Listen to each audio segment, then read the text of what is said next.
this is our second or third year of doing Coffee and Chat. And we usually do it in June, sometimes in May, just to kind of gather around at the end of the school year for a rise and then talk about how to continue well, how to tie things up for the end of the year, and just kind of see how everybody's doing. So this year, our theme is mastering homeschool record keeping, and we're going to focus on both the US system, and we're going to touch on the UK system as well. By that, I mean just the different exam and proof of education models and how you need to record keep differently for them. So today we're just going to lay the foundations for the actual physical part of the record keeping, the nuts and bolts of it with spreadsheets and everything when we gather the next time. So today we're just going to work on the keys to planning and keeping good records.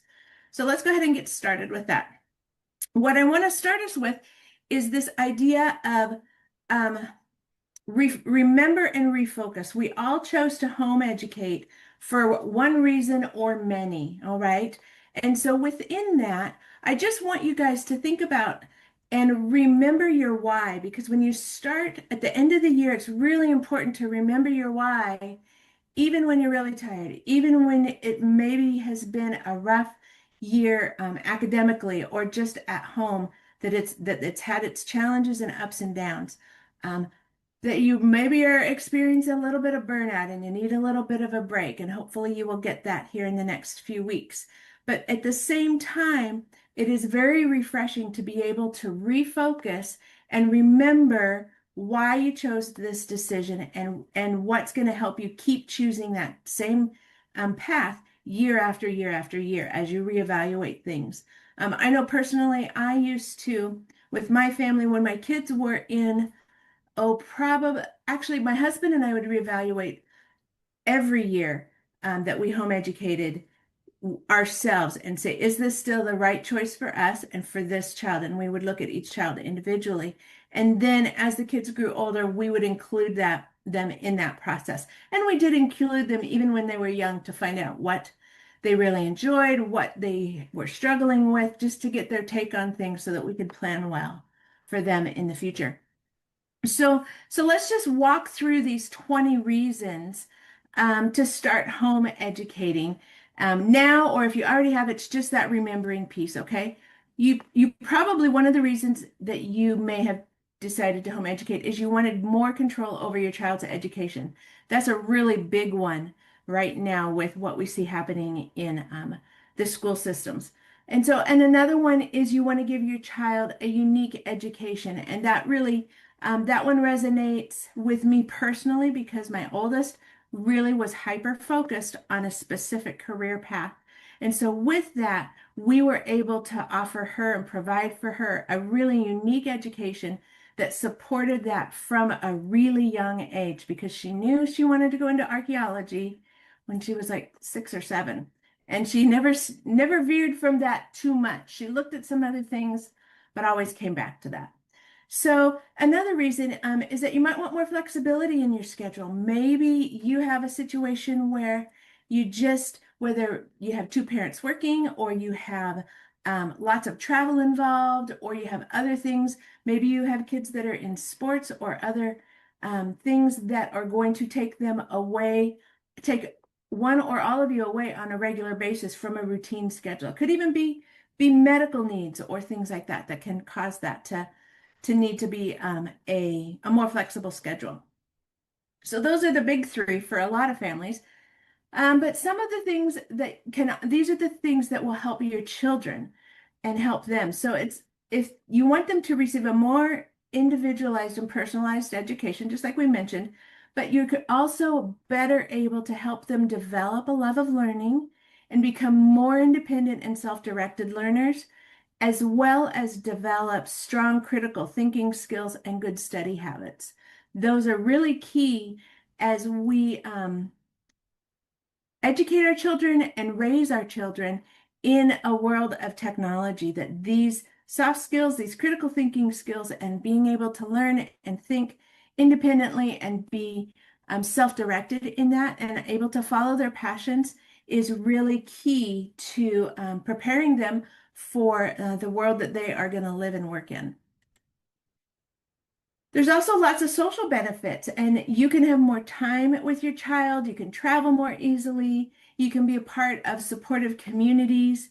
But it also can help your children um, develop really strong relationships with their parents and their siblings. That's one of the things that we see in the UK that is lacking, I think, for those that are not family focused and really centered on um, just enriching the family dynamic and making it strong and creating and maintaining those strong relationships between parents and siblings.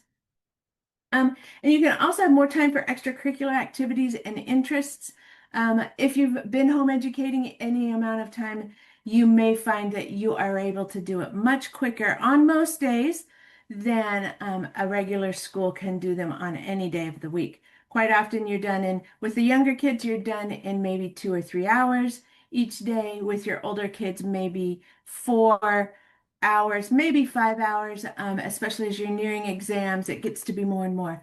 Um, but but the ability to have extracurricular activities and be flexible for when you actually do your teaching and their study time and those kind of things, it just, makes a nice family mix. And again, it allows you to, as the parents, to have more control over your kids' education and create it to be what is going to be best for them and for your family dynamic and situation.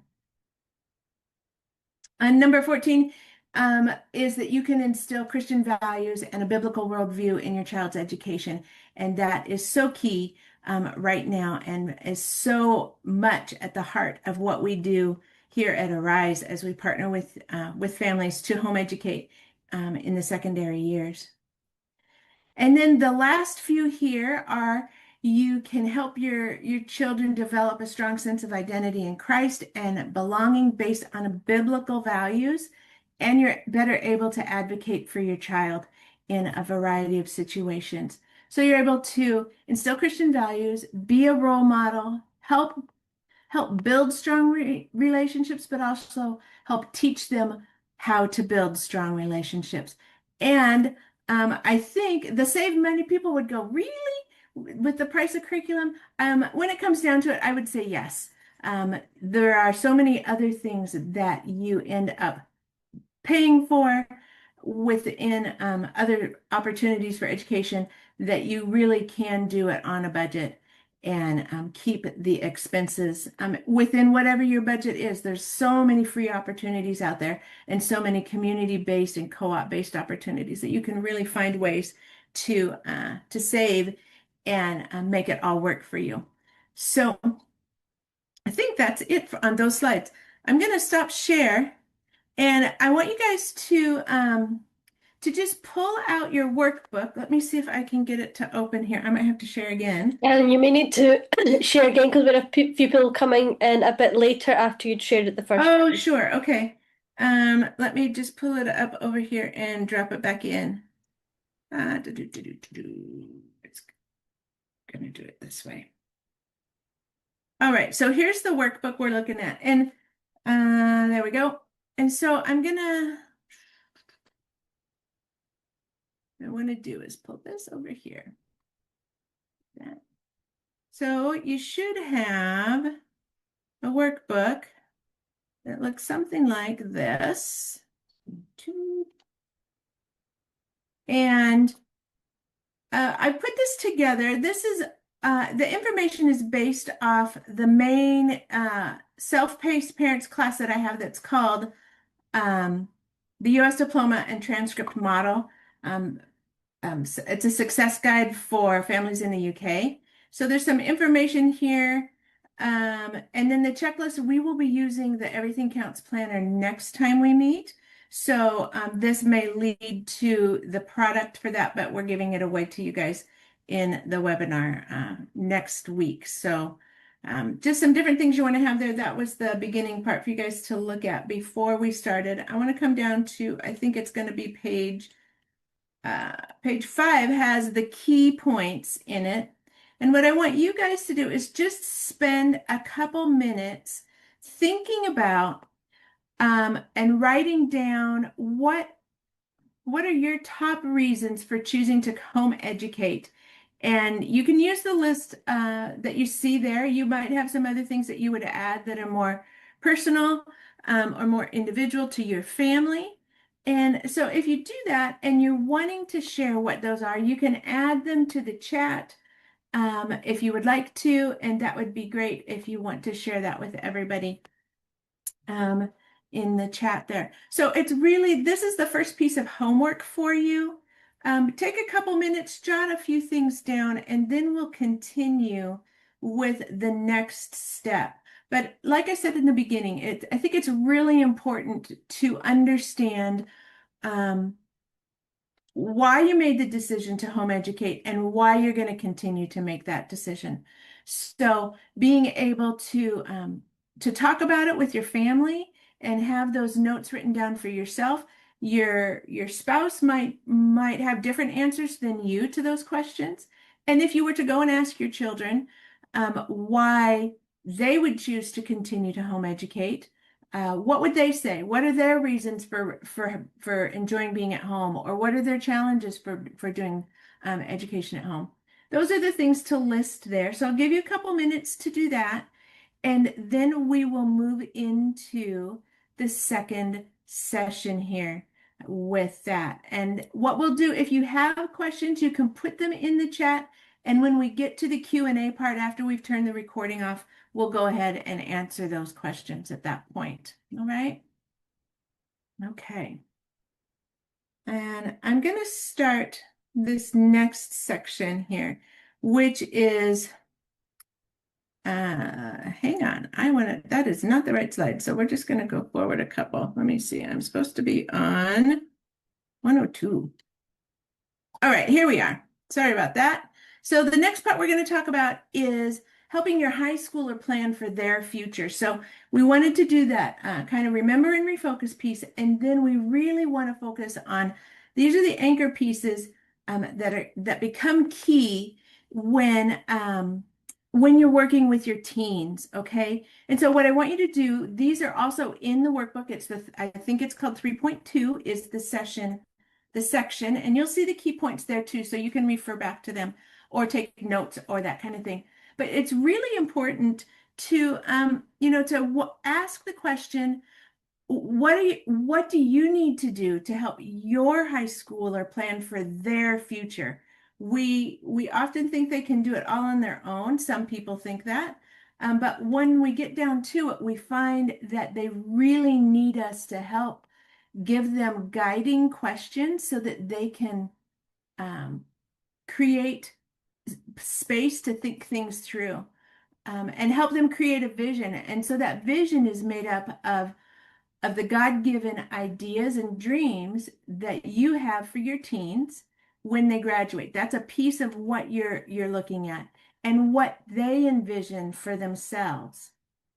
So those are the kind of questions that you want to ask ask of your teen is questions framed around that, and ask of yourself, what is it? What are your dreams for your teen when they graduate? And what are your teens' dreams and goals that they envision for themselves? So some of them these are the things over on the right that you might want to prayerfully consider as you are putting together a high school vision for your kids. To know God, to love their family, to be able to self-govern and self-manage, to have social intelligence, and to search and find their God-given talents by just trying a variety of different topics and subjects and activities and hobbies and that type of thing. But also maybe to be well educated in the things they are passionate about. So those are just the first 6 of things to consider, and they're in no apparent priority, I don't think, but just listed, just ideas to help you decide what are the key pieces that you want to enfold in your upcoming these last few years of school with your kids that are ensuring you're passing the baton well to them to continue as they continue into young adulthood. So what does vision encompass when you're looking at academics? Okay, that's a big question. And so the things you want to consider with your high schooler is, do you want them to be able to manage their own devotions?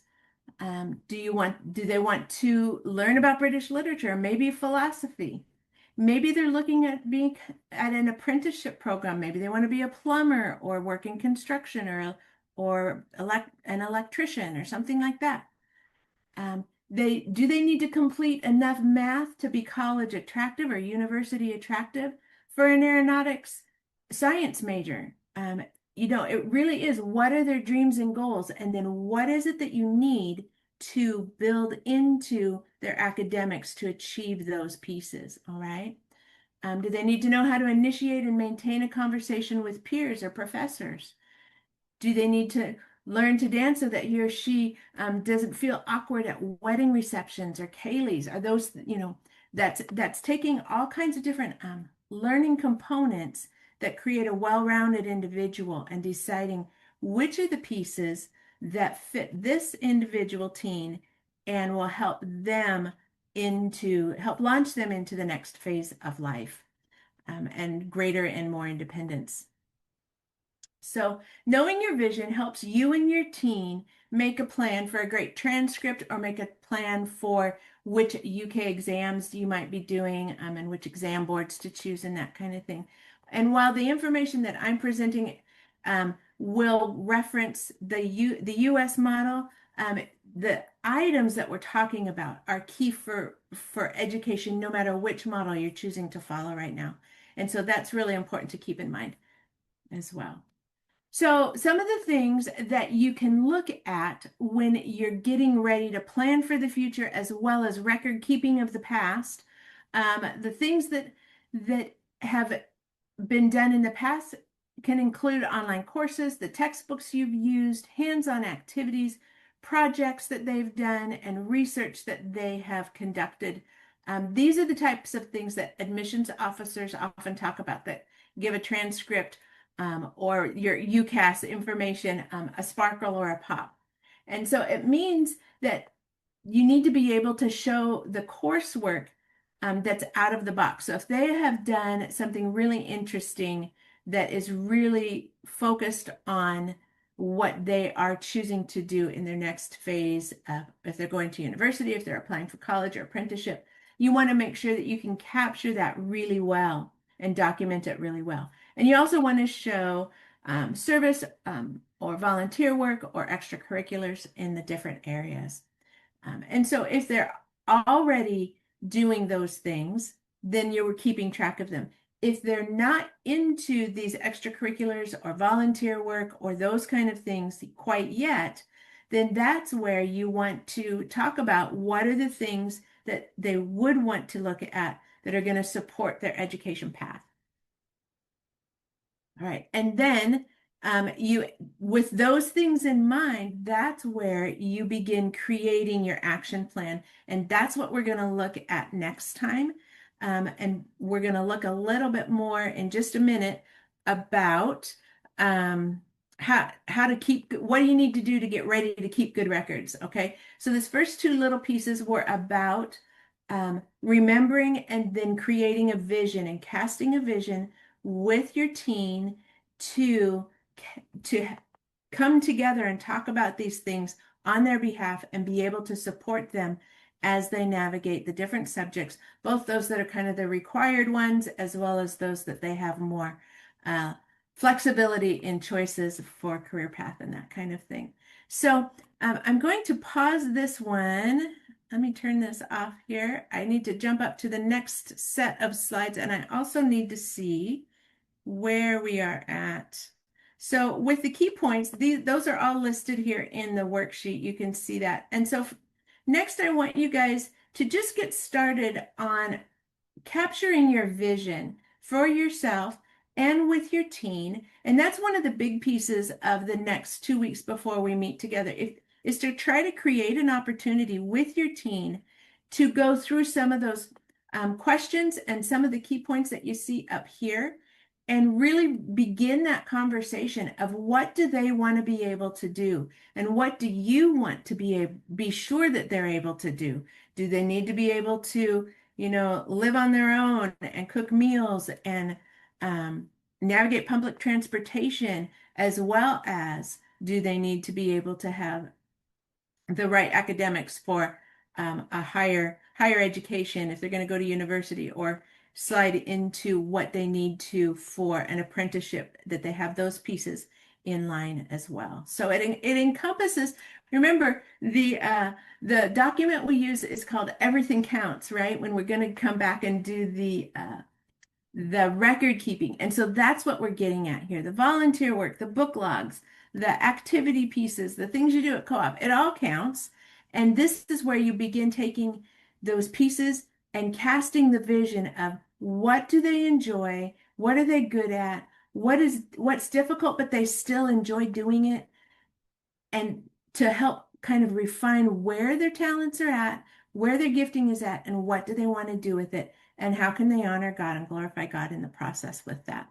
All right. So take a minute and begin jotting down a few things um, about what are the vision and goals that you have for your child, and then that will catapult you into the conversations that you want to have with them to be able to begin partnering in helping guide them with that. So take a few minutes to do that, and then we'll come back and we'll finish up with how to get started on this whole record keeping thing, okay? All right. So just by way of example, my oldest was very intentional about what she wanted to do and how to pursue that, and we crafted a really well-rounded approach for her. Interestingly, and it was very easy for me because it was very humanities oriented and history and old things, and that was easy for me. My son is a little bit different, and his passions are really outside my wheelhouse, completely outside my wheelhouse, in fact. And so it really has taken a lot of conversations, especially, and with both of them, especially once they hit that 16, 17 age point where they're beginning to really get serious about what the next steps are, and then guiding them, but also letting them follow through with a lot of the research and looking at the different programs and that are out there and the different courses that are out there to see what they really want to do and what aligns with the things you've talked about and that kind of thing. So I'm in that process with my second child, and it is it's really different because he's just, each kid is going to be different. They're going to navigate the pathways differently.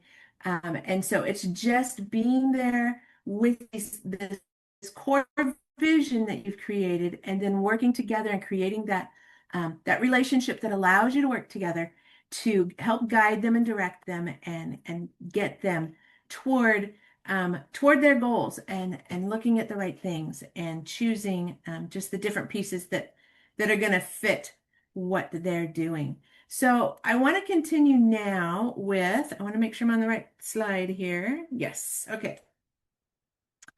Um, there it goes. So we're going to talk about keeping good records and what it takes. For those of us that are more organized than others, it seems really easy, but at the same time, it's difficult for everybody, especially as the years go on, and as you have more than one or two kids, then it kind of just gets all muddled in your brain. Even just the two kids, that gets muddled in my brain, and I have many notes and that kind of thing, little scratch pieces of paper that I used to have, and I would hang on to it for years. I have one piece of paper that is still my guide for my youngest that we did like 4 or 5 years ago, just that initial vision casting piece of paper that I come back to.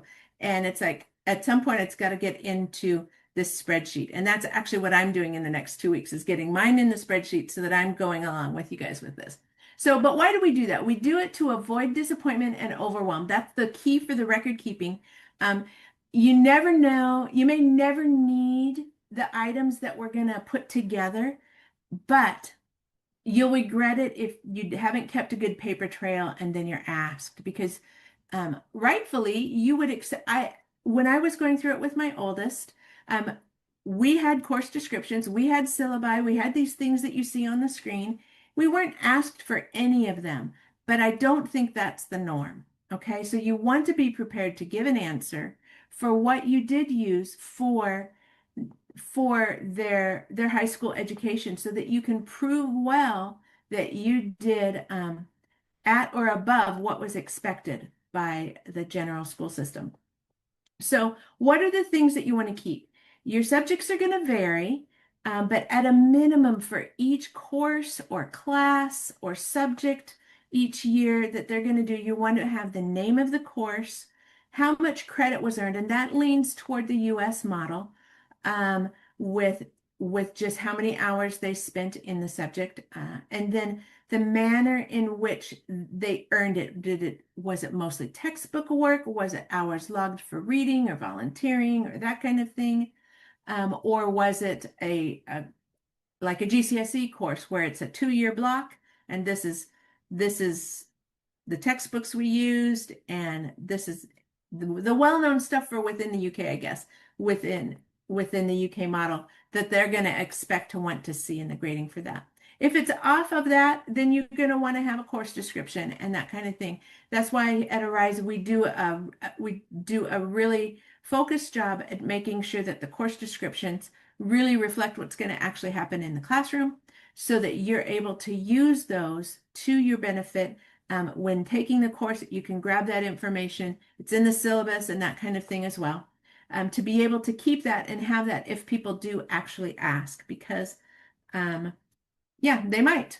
So when you're thinking about language arts, we're going to go through each of the major subjects and look at what are the different things that you might need to keep that might be different from some of the other subjects.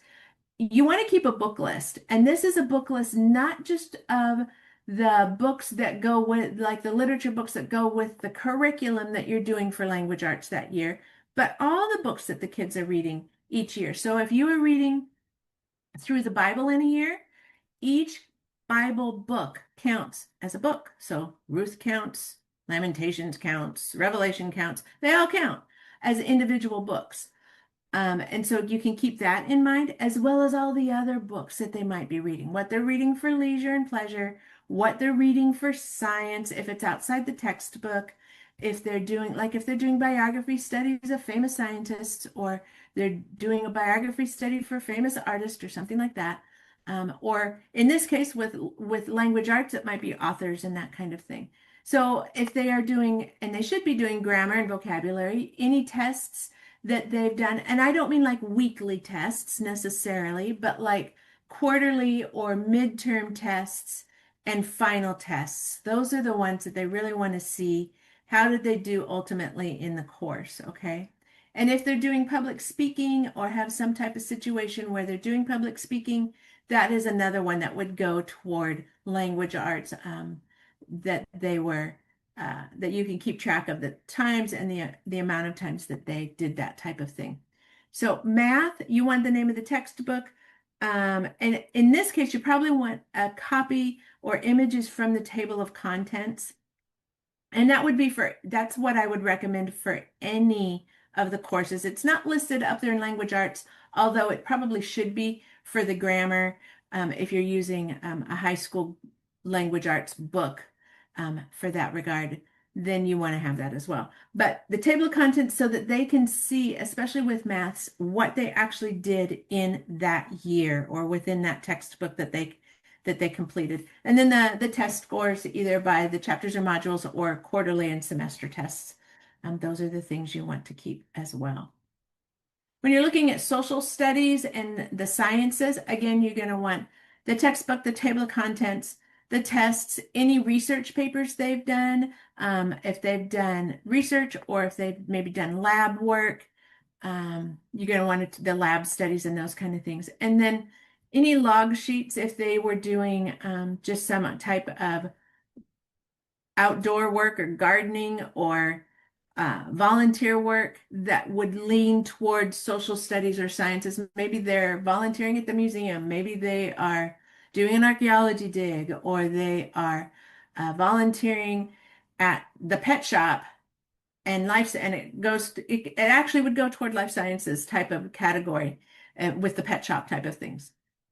So keep your log sheets and then any other pertinent information like pictures from your projects or experiments.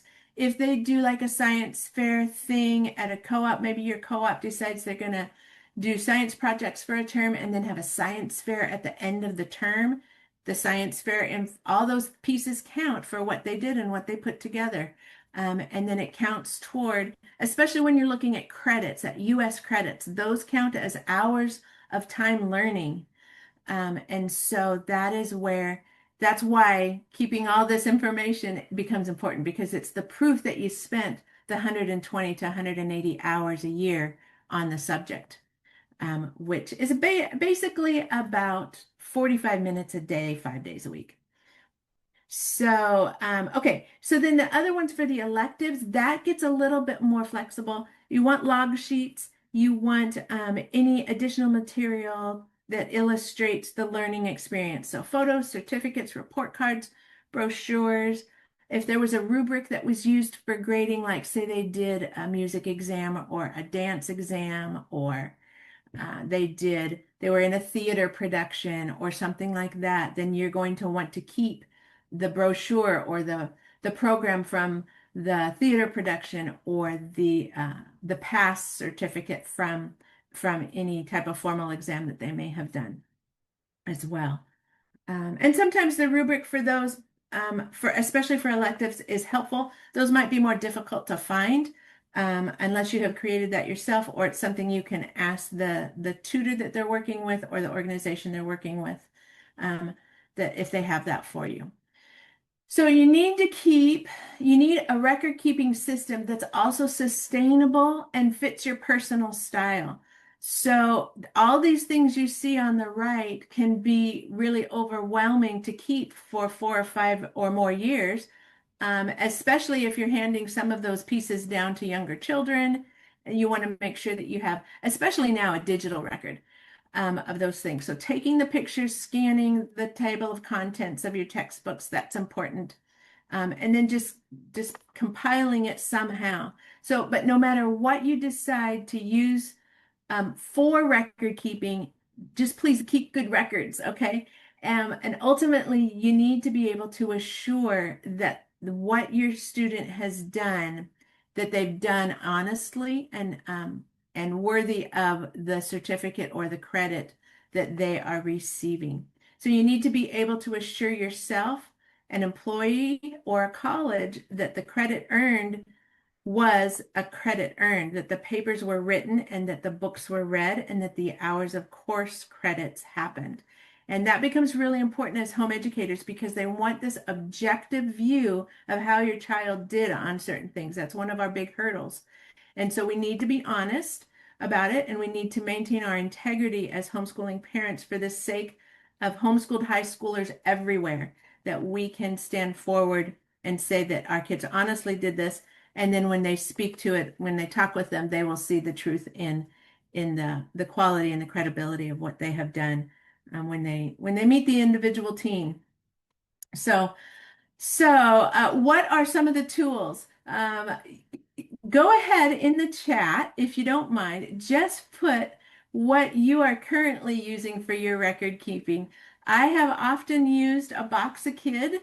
Empty paper boxes in my house are filled with completed papers, workbooks, projects, whatever, that kind of thing. And I would have a paper box per kid until that box was filled up. Sometimes the tabletop in a room, hopefully not in the kitchen, or a bookshelf. One part of the shelf will be for one kid, another part will be for the other kid. Maybe you set aside a day once a week or a month when you grade and file papers and tests and add up logged hours and that kind of thing. As teens, there's some of that work that they can do, especially with the logging of different things. But you have to carve out a little bit of time for some of the grading and that kind of thing as well. And then sometimes there needs to be you need to place them in some sort of file or portfolio or crate or box or binder, something like that, that is going to keep like the presentations or the unit study that was, or the research project, I mean, and that kind of thing. So you think about creating a crate per high schooler with hanging folders. That's one way to do it. That's really uber organized, I think. I honestly had a paper box and I would put a colored sheet of paper to separate the years or the semesters, and I would just write second semester 2020 whatever, and on I would go. And that's how I did it until I got to the end and I really needed to pull it back out and do something more with it. Um, and then regularly go through and grade and reorganize things. And that's kind of the season we're in. And that's why this becomes important with the different things. So I want to check the chat here and just sort of see what you guys are saying for anything. So somebody, okay, your memory. Well, I had to stop using my memory because it was failing me. And it was like, did you do this class, or was that your sister that did that class? I can't remember who did what. And so boxes, spreadsheets, boxes, yep. File folders. Yeah, my boxes were messy, and yep, and Ambleside is good. They're good. But I'm really curious. You could put it in the chat if Ambleside allows you to kind of keep a separate record area for your kid, because just because it's out there doesn't prove that you remember when your kid did it. If they did it, in the winter of 2021 through the summer of that same year, did they start in the autumn of 2021 and go for the whole year? When did they actually do it? Not that they did it, or not that that information is accessible, but that you can attach it to when they actually did it and when they got their grade. So let me see what else is, if we have any more things over here. Okay, that's for next week. So we're going to move into the Q&A section here in just a second. But before we do that, I want to remind you here that your homework for this next 2 weeks before we come back on the 26th is to complete the different workbook sections about remembering your why, about casting vision, and then gathering information for at least one student so that you can start record keeping. So you can go back to the key points that are in the workbook and look at the different things that you need to collect for language arts and history and science and maths and all the different subjects. Gather that up for one student. If it's just for 1 year, that's fine. That might be all we're able to get through next session together, but it will get you going with what you need to do regularly, either annually or semi-annually, for each student as you collect their information for their ongoing academic career. All right, so that is on the 26th at 2 p.m. is when we will carry on with the rest of that. So I'm going to go ahead and stop share, and we will go ahead and start the Q&A, Emma.